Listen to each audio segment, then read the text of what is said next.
Mình xin chào mọi người, hôm nay chúng ta sẽ đi vào unit cuối cùng, unit 15, Good News, Bad News, tin tức tốt và tin tức xấu. Mình sẽ cùng nghe qua từ vựng của bài ngày hôm nay nha.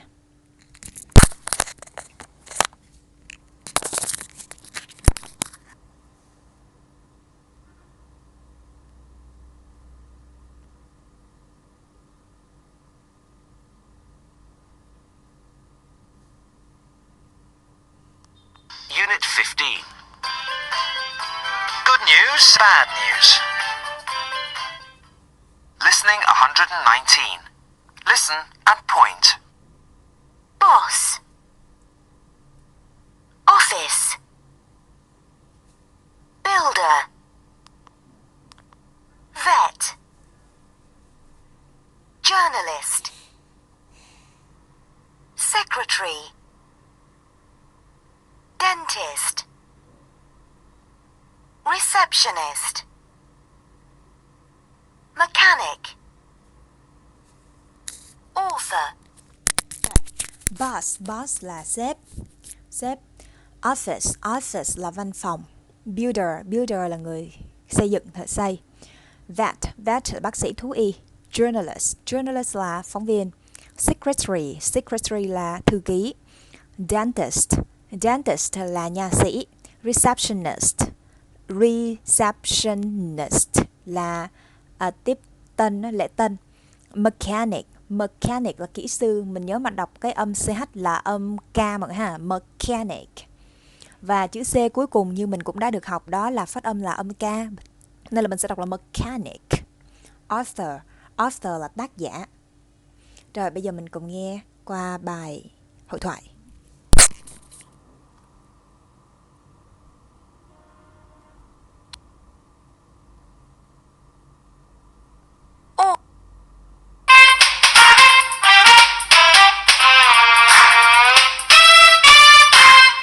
Listen, both of you. Your dad has got something important to tell you. Well, when I was working this morning, the phone rang. It was my boss. I had to go to his office. I was a bit worried. But they were smiling when I went in, and that's because I've got a new job. A better one. Great, Dad. There's some good news and some bad news. Oh no. What's the bad news? You'll have to change schools and say goodbye to your friends. Huh? Really? And the good news? The good news is that the new job is in Australia.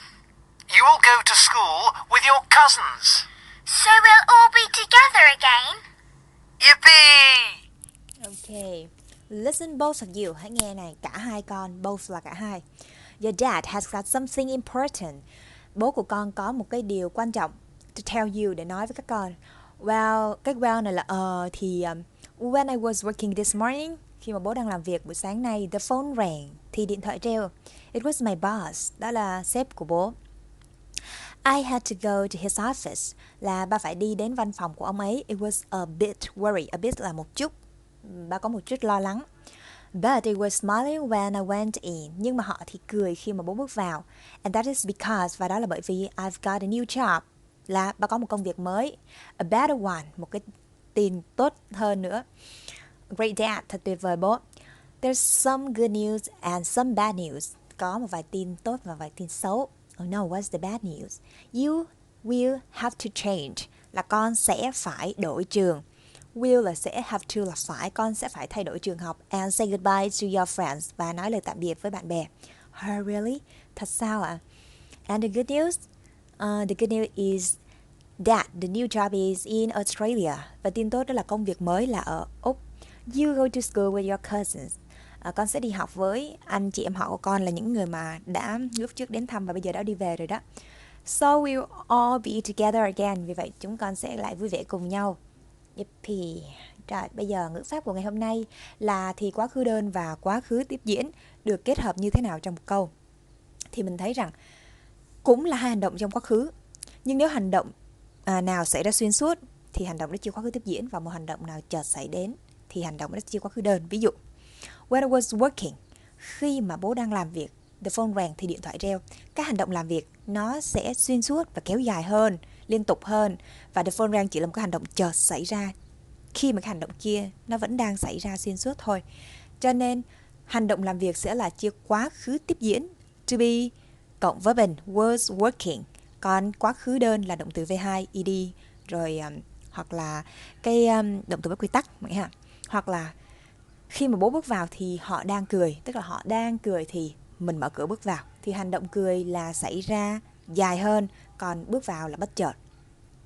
Rồi, và mình sử dụng dấu phẩy after the first verb, sau cái động từ đầu tiên. If a sentence start with when, nếu như mà câu bắt đầu bằng chữ when, giống như cái câu mà khi bố đang làm việc thì điện thoại reo, thì khi bố đang làm việc phẩy điện thoại reng. Nhưng nếu nó nằm ở giữa câu, chữ when nằm ở giữa câu thì mình không cần sử dụng dấu phẩy. Number 3 là mình sẽ đọc và nối, sử dụng chữ when ở giữa mọi người ha. Cái này không có gì khó hết. Number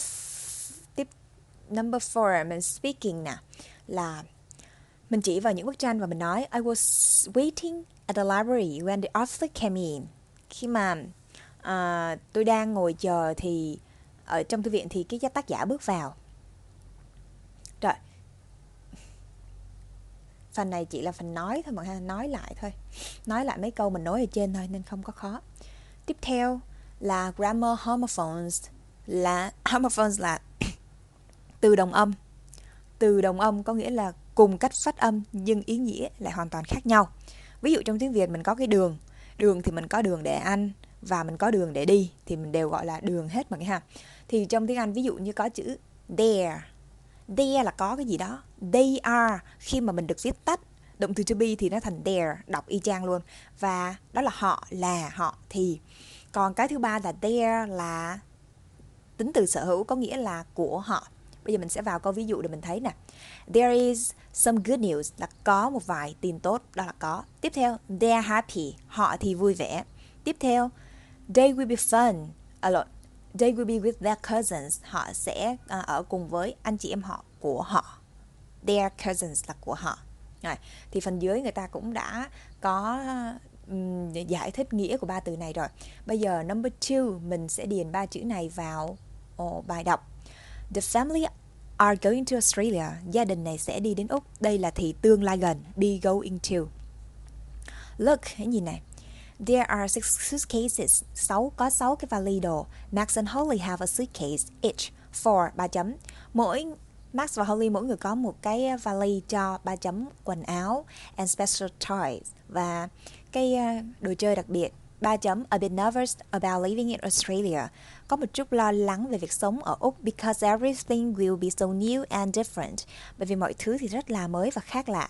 But, nhưng 3 chấm very happy too, nhưng họ cũng rất vui vẻ because 3 chấm cousin will help them. Anh chị em họ sẽ giúp đỡ họ. Together they will have a lot of fun. Cùng với nhau thì họ sẽ có rất nhiều niềm vui. Thì phần này mọi người điền từ thôi ha, không có khó. Bây giờ mình sẽ cùng nghe bài hát nào.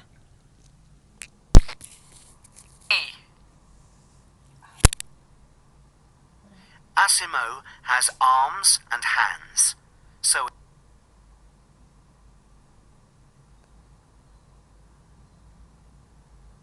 Sausages were on the end of Mọi người chờ chút.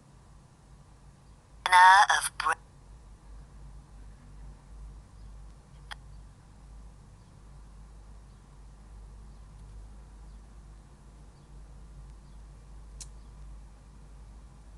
They're going to see the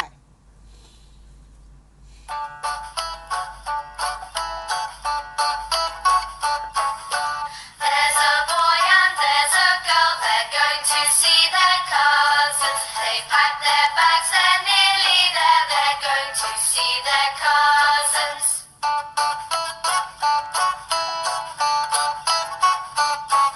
They've got their passports in their bags, they're going to see their cousins. They're as happy as can be, they're going to see their cousins. They're nearly there, họ sắp đến đó rồi. There's a boy and there's a girl. They're going to see their cousin. Họ sắp gặp lại cái người người anh em họ của họ rồi. They've packed their bags, đã sắp xếp hành lý của mình, những cái túi xách. They're nearly there, họ sắp đến đó rồi. They're going, rồi lặp lại. They've got their passport in their bags, họ có cái hộ chiếu của họ trong cái cặp của họ rồi. They're as happy as can be, tức là as này là một cái dạng so sánh ngang bằng, và cái ý của nó là họ vui vẻ hết mức có thể, họ đang rất là vui vẻ. Rồi, tiếp theo vocabulary về homophones. Bây giờ ngoài những cái từ ở trên there thì sẽ còn những cái từ nào là homophones thì mọi người cùng mình nghe trước ha.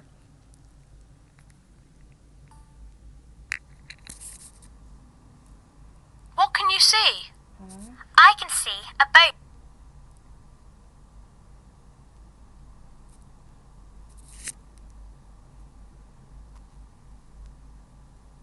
Listening 122. The earth can be, they're going to see. Rồi, cái phần này không có nghe thì mình sẽ nói trước. See là nhìn và see là biển. Hai từ này đọc giống y chang nhau. Here là nghe và here là ở đây, giống y chang. Where là mặc quần áo và where là ở đâu. Tiếp theo right là viết và right là bên phải hoặc đúng, giống như nhau. Rồi bây giờ mình sẽ cùng nghe bài này nha mọi người. What can you see? I can see a boat on the sea. Number 2. Can you hear some birds? Yes, they are here in this tree. Number 3. Where do you wear these clothes? I wear them at school. Number 4. Which hand do you write with? I write with my right hand. Rồi. Nó giống như trong bất kỳ ngôn ngữ nào đều phải có từ ở đồng âm mọi người ha. Ví dụ như where do you wear this clothes là cháu mặc những cái bộ đồ này ở đâu. I wear them at school, cháu mặc ở trường. Hoặc là which hand do you write with? Bạn viết bằng cái tay nào? I write with my right hand là tôi viết bằng cái tay phải của tôi ha. Rồi, phần 3 và 4 thì mọi người tự làm phần này nha. Skill time. Đây là một cái bài đọc rất là hay, giống như cái câu chuyện ông lão đánh cá và con cá vàng. Thì bây giờ mình sẽ cùng nghe 3 điều ước.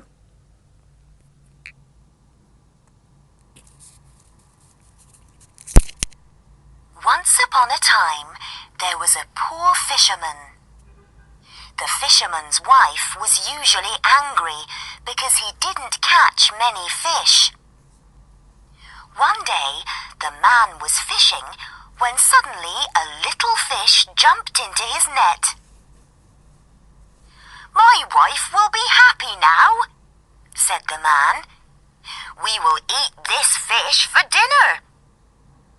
But then the fish spoke. "Please throw me back in the sea," it said, "and I will give you 3 wishes." The fisherman was very surprised. "Great," he thought. "I can make my wife very happy with 3 wishes." Later, he told his wife about the fish. She wasn't happy. "Fish don't speak, you silly man," she said.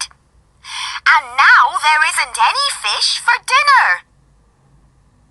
The fisherman was hungry, and he looked at his dinner of bread and water. "I wish we had sausages instead of bread and water," he said. Suddenly, 3 delicious sausages appeared on his plate. He was very happy and started to eat.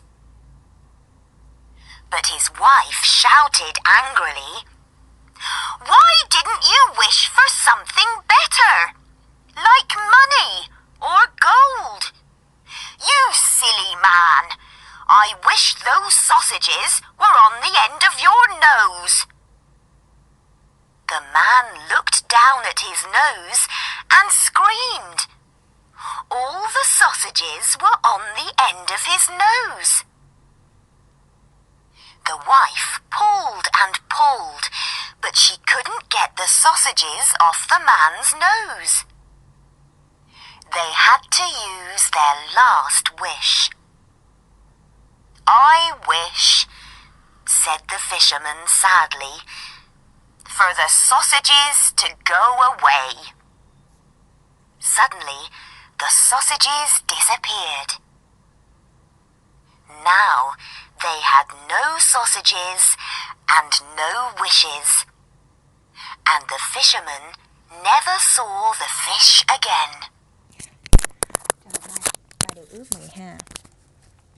Once upon a time, đây là một cái câu kinh điển khi mà mình kể chuyện. Cổ tích là ngày xưa. Nghĩa là ngày xưa. There was the poor fisherman. Fisherman là người đánh cá, có một người đánh cá nghèo. The fisherman's wife was usually angry because he didn't catch many fish.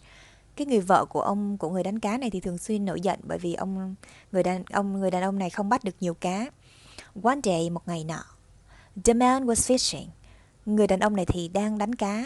When suddenly thì bất thình lình, a little fish, một con cá nhỏ, jumped into, nhảy vào his net, cái lưới của ông. My wife will be happy now. Bây giờ vợ của tôi là sẽ vui vẻ. Said the man. We will eat this for dinner. This fish for dinner. Chúng tôi sẽ ăn con cá này cho bữa tối. But then the fish spoke. Nhưng mà sau đó thì con cá nói, please throw me back in the sea. Throw là ném tôi trở lại biển cả đi. It said, and I will give you 3 wishes. Và tôi sẽ cho ông 3 điều ước. The fisherman was very surprised. Ông lão đánh cá rất là bất ngờ. Great, tuyệt vời, he thought, ông ấy suy nghĩ.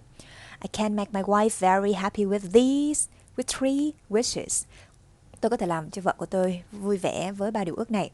Later, sau đó, he told his wife about the fish. Ông ấy nói cho vợ của mình về con cá. She wasn't happy, bà ấy không có vui. Fish don't speak, you silly man. Con cá nó không có nói chuyện được. Silly là ngớ ngẩn, ông thật là ngớ ngẩn, ngốc nghếch. And now there isn't any fish for dinner. Và bây giờ thì không có một con cá nào cho bữa tối. The fishermen were hungry. Ông lão đánh cá đói bụng.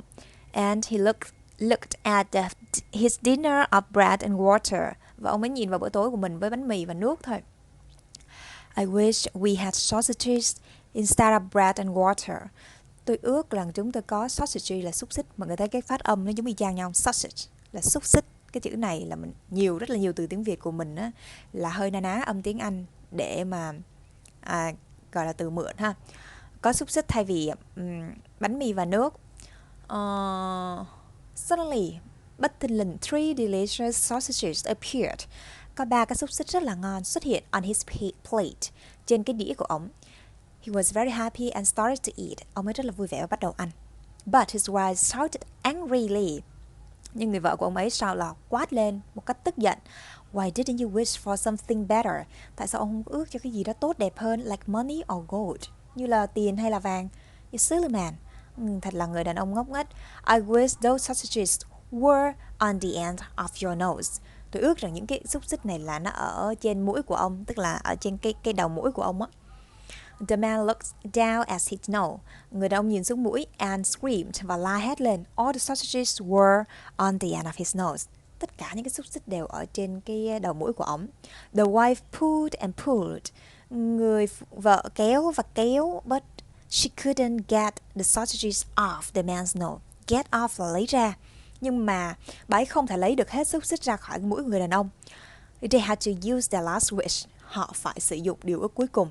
I wish, said the fisherman sadly. Người đàn ông lão đánh cá nói một cách buồn bã. For the sausages to go away, là tất cả những cái xúc xích này go away là biến mất. Suddenly the sausages disappeared. Bất ngờ thì bất thình lình tất cả xúc xích đều biến mất.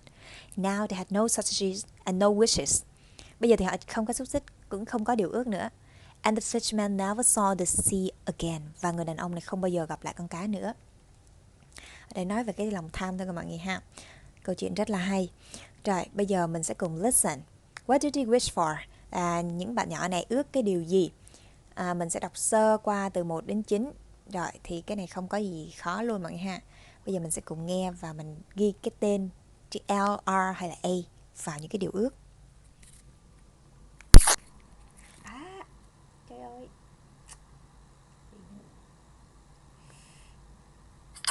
wishes. That's great. And I really want a... Wishes. What are they?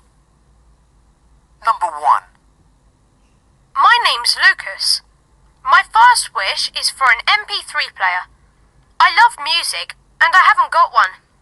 My second wish is for a baby brother. I've got 3 sisters, and I really want a brother one day. Maybe this wish will come true. And my third wish is to have no more earthquakes in the world. Earthquakes are scary and dangerous. Number 2. I'm Rosie. 3 wishes. That's great. Wish number 1. My grandma is ill, and I want her to get better soon. Wish number 2 is for all animals to be safe, and no animals to become extinct. And my final wish, I'd really like a camcorder. I want to make films of my holidays. Number 3. I'm Akram. This is difficult because I want so many things. My first wish is to go to England one day to visit my pen pal. I've never been to England, so it would be really exciting. My second wish is for nobody in the world to be hungry. I want everyone to have enough food. And my last wish is easy. My last wish is to have 3 more wishes. Điều ước cuối cùng của Akram là có thêm 3 điều ước nữa mọi người ha. Rất là vui, rất là có ý nghĩa nhân đạo về tình yêu thương, về ước cho những cái động vật. Giống như câu số 6 là no extinct animals. Extinct là tuyệt chủng, không còn động vật nào bị tuyệt chủng nữa. Rồi bây giờ phần speaking là imagine. Hãy tưởng tượng rằng the fish is giving you 3 wishes. Con cá cho bạn 3 điều ước. Vậy thì bạn sẽ ước cái gì? Thì mình tự nói phần này ha mọi người. Rồi phần cuối cùng là we use speed marks to show that someone is speaking. A comma or a question mark is placed inside the speed marks. Ở đây cái speed marks là cái giống như là cái câu tường thuật. Có nghĩa là khi mà mình muốn nói lại một cái câu nói của người khác, mình tường thuật lại câu nói đó thì mình sẽ dùng dấu ngoặc kép. Ví dụ như fish don't speak. Con cá nó không có nói. Người vợ này nói cái câu đó. Đó là khi trích dẫn lời nói của một ai đó thì mình phải đưa vào dấu ngoặc kép. Rồi. We also cut the sentence into 2 parts. Chúng ta cũng có thể chia cái câu này thành 2 phần. Look at the punctuation. Hãy nhìn vào những cái dấu câu ở sau này. Thì có nghĩa là mình đưa một cái lời nói, bỏ vào dấu ngoặc kép, xong phải một cái ai đó nói, rồi phải một cái và cái gì đó nữa. Thì cái phần lời nói thứ hai mình lại đưa vào dấu ngoặc kép, xong mình chấm để hết câu. Rồi phần yêu cầu bài tập là circle the commas, là khoanh tròn, dấu phẩy and question mark và dấu chấm hỏi before the speech marks. Trước cái speech marks thì mình coi những cái dấu ngoặc kép đi ha. Then underline the different verbs used. Sau đó mình sẽ gạch chân vào những cái động từ khác nhau được sử dụng. Rồi, động từ là chữ sat này. Rồi khoanh tròn vào dấu phẩy nè là được mọi người ha, không có gì khó. Và xong rồi mọi người dịch. Cái này là từ bài đọc 3 wishes, cho nên là mình đều đã dịch hết rồi. Bài học của chúng ta đến đây là kết thúc. Mình vẫn còn một cái phần fluency time và một phần về culture, về văn hóa nữa là kết thúc quyển số 4. Hy vọng mọi người sẽ kiên trì học tập và đăng ký kênh để nhận được bài học thường xuyên cũng như là những cái kiến thức hữu ích. Và mình xin chào mọi người.